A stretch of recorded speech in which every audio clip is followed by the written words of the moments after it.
अस्सलाम वालेकुम जी। आज आपको दिखाने लगे हैं मदारी वाले। पहले बहुत ज़्यादा मदारी वाले हुआ करते थे बकसरत। ये कुछ सांप वगैरह ऐसी चीज़ें दिखाकर दवाइयाँ वगैरह बेचा करते थे। अब तो ये बिल्कुल इक्का दुक्का नज़र आते हैं। तो आए जी, इन पुरानी यादों में से एक और नई याद ताज़ा करते हैं। आपको दिखाते हैं ये मदारी वाले कैसे दवाइयाँ बेचते हैं, कैसे आपको कस्में डालते हैं और कैसे कैसे ये हर्बे इस्तेमाल करते हैं।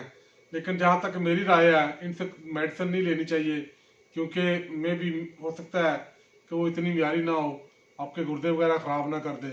और जी देखते हैं मदारी वाले जी। और यार सुबह मले शाम तक तेरे मुंह का जायका छा रहे, तेरे मुंह के विचों लाचियां ते लौंगां दी खुशबू आवे ते फिर बीमारियां नूं चुल्हे च पाई। दंद साफ करना मुसलमान दा अखलाकी फर्ज है। लवर इस टाइम खड़ना चाहो ते तुहाडे कदमां 'च खलो के किन्ना क लुटण लगा। ऐने क पैसे पसरूर वालिओ इधर सुनिया जे, ऐने क पैसे मैं नाग वहा के उंज मंगदा ना, तुसा मेरे अगे सुट के टुर जाने जी दारा ना इलाका है, लेकिन मंगण ते दिल नहीं करदा।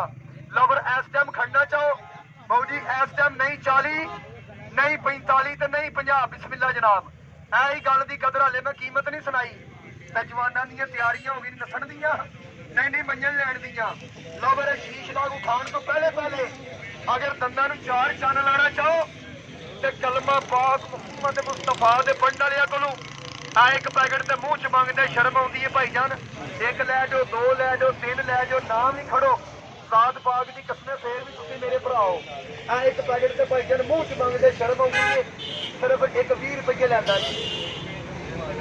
बड़ी मेहरबानी जनाब, मैं दे देना, 3 ही दे देना जनाब, पैसे बाहर कढ़ लो मैं दे देना। लो जनाब दवाई मालक भा सुन लै गल, आदर गौर करी, जेड़ा बंदा 3 पैकेट लवेगा बनते 60 ने।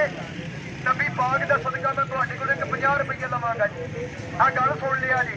आ जेड़ा तो सुनी हुण मैं चक्कर लगा लाण जी। 1 मिनट भाजी तरीका सुन लिया जी, मेहरबानी सर।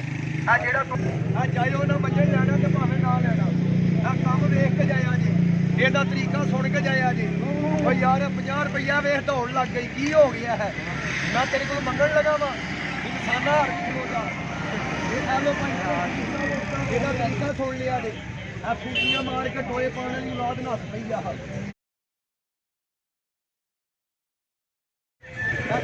ਭਾਈ ਸਾਹਿਬ ਹਾਂਜੀ, ਹੋਰ ਕੋ ਬੰਦਾ ਰਹਿ ਗਿਆ? ਸ਼ੁਕਰੀਆ ਜਨਾਬ, ਨੇ ਚਲੇ ਲਓ ਜੀ, ਮੈਂ ਬਕਾਇਆ ਦੇ ਲਵਾਂ। आदर गौर करिए सोने और सीधा 100 का नोट हेलो बेटा, ये है भाई ने जो दिया है ये हेलो जी आया जो इतना रोकता देख लो, कोई नहीं और किसी का बकाया तो नहीं है। ये हेलो जी भाईजान उठ के खड़े हो, बहुत जरा बड़ी मुश्किल बैठे हो आन के। हेलो जी शीश नाग भाई पीछे हो जाए यार थोड़ा ही ना। ये जात पाक दी कसमें रिज़्क देना अल्लाह दी जात है, वरना अल्लाह जानता जो सुबह का माहौल सी ना दौड़ा भजाई वाला माहौल नहीं सी, लेकिन अल्लाह बड़ा बेनियाज है। अल्लाह बड़ा बेनियाज है, पत्थर में कीड़ा अल्लाह उसने भी रोटी दे रहा। बोलो जी ठीक है? थोड़े ने पिछा हो जा शबालू, मेरे पुत्र सरफला नहाया कर, असल च कच्ची आबादी का बच्चा है ना, गैर जिम्मेदारा का बच्चा। बोलो जी ठीक है ना? माशाअल्लाह जिड्डा सोहना सनाकड़ा ना किसी खाते पींदे घर का होंदा ते उन्हें लचका के रखना सी, लेकिन चलो रब की रजा है। ए देखो पुत्र थोड़े ठंड की बड़ी मार पई है बहुत जी, इन्होंने स्वैटर नहीं पाया। हाँ जी जी सारों मर गया, मैं झूठ नहीं मारिया, कूड़ नहीं मारिया। हाँ जी जो जिंदा हो तो जिंदा ही बहाईदा।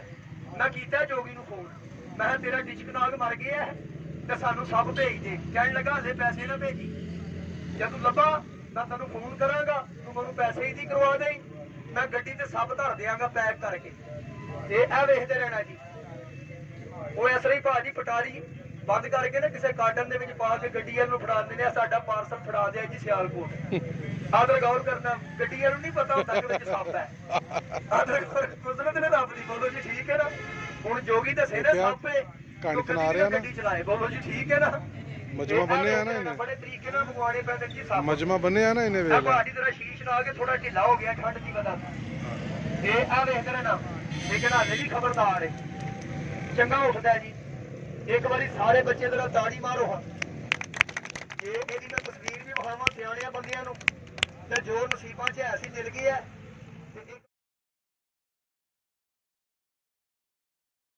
ਸਾਰੇ ਬੱਚੇ ਬੋਲ ਕੇ ਜਵਾਬ ਦਿਓ, ਪੁੱਤਰ ਮਾਂ ਦੇ ਕਦਮਾਂ ਥੱਲੇ ਕੀ ਹੈ? ਤੁਸੀਂ ਨਹੀਂ ਜੀ ਬੋਲਣਾ। ਜਿਹੜਾ ਬੱਚਾ ਆਪਣੇ ਮਾਂ ਪਿਓ ਦਾ ਇਤਰਾਮ ਕਰਦੇ ਨੇ, ਛੋਟੇ ਬੱਚੇ ਮੇਰੇ ਮਜਮੇ ਚ ਬਾਹਰ ਨਿਕਲ ਜਾਣ। 1 ਮਿੰਟ ਲਾਓ ਮੇਰਾ ਪੁੱਤਰ, ਚਲੋ ਨਿਕਲ ਜਾ ਬਾਹਰ, ਚੱਲ ਪੁੱਤਰ, ਚੱਲ ਬੇਟਾ, ਚੱਲ ਤੂੰ ਮੇਰੇ ਦਾਦੇ ਦਾ ਹੋਣੀ ਹੈ, ਚੱਲ। ਲਓ ਜੀ ਇਹ ਦੇਖਿਆ, ਚੱਲ ਪੁੱਤਰ, ਚੱਲ ਬੇਟਾ, ਚੱਲ ਬੇਟਾ। ਲਓ ਜੀ ਭਾਜੀ ਇਹ ਦੇਖਿਆ, ਬੱਚੀਆਂ ਭੈਣਾਂ ਵੀ ਗੁਜ਼ਰਦੀਆਂ ਨੇ, ਸਾਰੇ ਦੀਆਂ ਸਾਂਝੀਆਂ ਨੇ। ਬੋਲੋ ਜੀ ਠੀਕ ਹੈ ਨਾ? ਕਿਸੇ ਪਰਦਾਦਰ ਮਜ਼ਦੂਰ ਦਾ ਸਰੀਰ ਤੇ ਖਿਆਲ ਨਾ ਪਵੇ, ਨਾਲੇ ਕੋਈ ਬੱਚਾ ਦੇ ਵਿੱਚ ਵੜਿਆ ਨਾ, ਨੇੜੇ ਹੋ ਜਾਓ, ਵਿੱਚੋਂ ਤੀਲਾ ਵੀ ਨਾ ਲੱਗੇ। ਅੱਗੇ ਆ ਜਾਓ ਯਾਰ, ਭਾਈ ਜਾਨ ਅੱਗੇ ਆ ਜਾਓ, ਥੋੜੇ ਜਿਹਾ ਅੱਗੇ ਹੋ ਜਾਓ ਯਾਰ।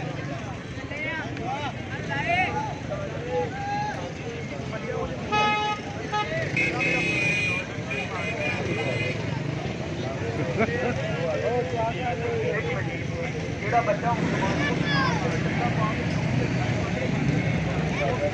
ਲਓ ਜੀ ਪਿਆਰ ਕਰਦੇ ਆ ਅਦਰ ਵੇਖਿਆ ਜੀ, ਉਸ ਨਾੜ ਉੱਤੇ ਮਰਦ ਦਾ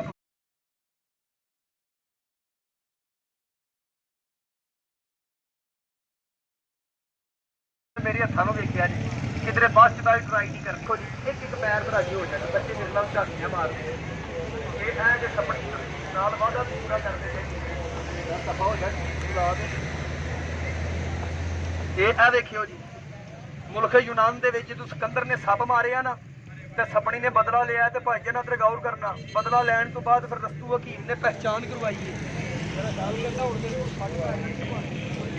ਅਦਰ ਗੌਰ ਕਰਨਾ, ਫਿਰ ਰਸਤੂ ਹਕੀਮ ਨੇ ਅੱਜ ਪਹਿਚਾਣ ਕਰਵਾਈ ਸਪਣੀ। ਉਹਦਾ ਫਾਇਦਾ ਕੀ ਹੈ? ਘਰ ਦੇ ਵਿੱਚ ਬੁੱਢੀ ਮਾਂ ਹੀ ਜਾਂ ਬੁੱਢਾ ਬਾਪ, ਉਹ ਤੇਰੇ ਹੀ ਮਾਂ ਪਿਓ ਨਹੀਂ। ਜੇ ਮੈਂ ਬੰਦੇ ਦਾ ਪੁੱਤਰ, ਉਹ ਮੇਰੇ ਵੀ ਮਾਂ ਪਿਓ। ਆਹੋ ਬਸ ਸ਼ੁਗਲ ਹੋ ਗਿਆ। ਕਦੀ ਇਹ ਬਹੁਤ ਜ਼ਿਆਦਾ ਹੁੰਦੇ ਸਨ, ਮੈਂ ਤੇ ਬੜੇ ਸਾਲਾਂ ਬਾਅਦ ਵੇਖੇ ਨੇ ਮਦਾਰੀ ਵਾਲੇ, ਬੜੇ ਸਾਲਾਂ ਬਾਅਦ। ਨਜ਼ਰ ਦੀ ਕਮਜ਼ੋਰੀ ਐਡੇ ਮੈਂ ਕੰਮ ਦੇਣ ਲੱਗਾ, ਖਵਾਣੇ ਨਹੀਂ, ਅੱਖਾਂ 'ਚ ਨਹੀਂ ਪਾਣੇ।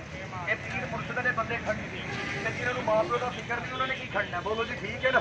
ਜਿਹਨਾਂ ਨੂੰ ਆਪਣੀਆਂ ਅੱਖਾਂ ਦਾ ਫਿਕਰ ਨਹੀਂ, ਉਹਨੇ ਕੀ ਖੜਨਾ?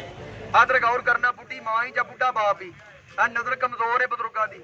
ਸਿਰਫ 5 ਦਿਨ ਇਹ ਕੱਖ ਸੰਘਾਣੇ ਨੇ, ਅੱਖਾਂ 'ਚ ਨਹੀਂ ਪਾਣੇ, ਖਵਾਣੇ ਨਹੀਂ। 6ਵੇਂ ਦਿਨ ਬੁੱਢੀ ਮਾਂ ਬੁੱਢਾ ਬਾਪ ਨਮਾਜ਼ ਪੜ੍ਹ ਕੇ ਤੇਰਾ ਮੱਥਾ ਨਾ ਚੁੰਮੇ ਤੇ ਜੀਤ ਬਣਾਉਣ ਤੇ ਲਾਨਤ ਹੈ। ਬੋਲੋ ਜੀ ਸਹੀ ਹੈ?